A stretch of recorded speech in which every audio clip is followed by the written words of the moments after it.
Hey, Danny, welcome to my garage. Today we're working on an 03 Ford Explorer, and I'm working on the front and rear brakes on this thing because they pulsating and grinding. The man's running down to Wilbert's, and I wound up with getting 2 front and 2 rear rotors and a set of rear pads for this for under $90. Okay, you go to Advance or AutoZone, they're charging you $100 per rotor. Okay, and another $35 to $50 on the pads. And you can go to Wilbert's and find somebody who's just freaking turned in their vehicle and not too long ago just did rotors and pads. So that's where I'm at. I went and got those. All right, so I'm putting this back together again. Your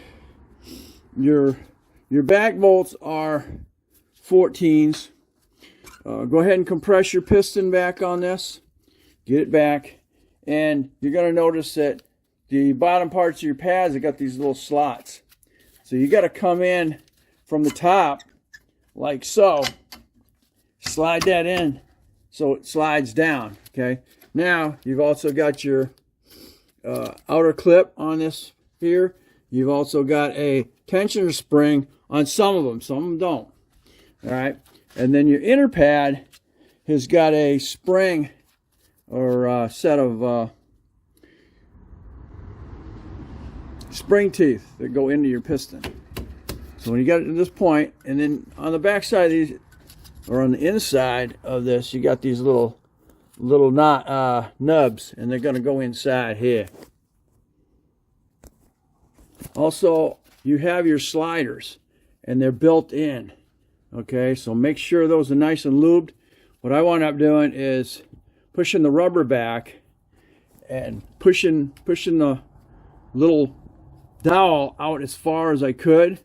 Push it up flush against this thing here. Take one of those or something you can get up underneath that rubber, and then go ahead and squeeze your lube in there. Push it all the way back, do the exact same thing on this thing until they are well lubricated.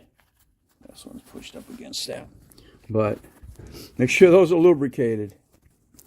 All right, bolts are installed. A little bit of grease underneath the thing here and a little bit on there, and that'll do it. Also in here, this is designed for, you've got emergency brake pads under here, so you're going to have to work around them to get those out. It's an automatic, and well, they never work. So there we go. That one's done. Now I got to do the front again. I've already done the other side. I'm just bringing you in on what I'm doing today. Stay tuned. If you got NICs, use it on your studs and on the shaft there a little bit. As you can tell, it's 14th of November 2024, and it is around 35 degrees. Wintertime is coming. Oh, unfortunately, I got ahead of everybody. Okay, we're putting them back in. These wind up being 13s. So snug them down best you can. I can like 32 freaking foot-pounds. Rely on my word though. And of course the back, the support caliper support brackets, or I think they're 100 or whatever. But look in your book. Don't take my word for it. Make sure everything's lubed down. And that's about it. She's all I get carried away with the NECs as usual. All right, let's get these back on and we're done.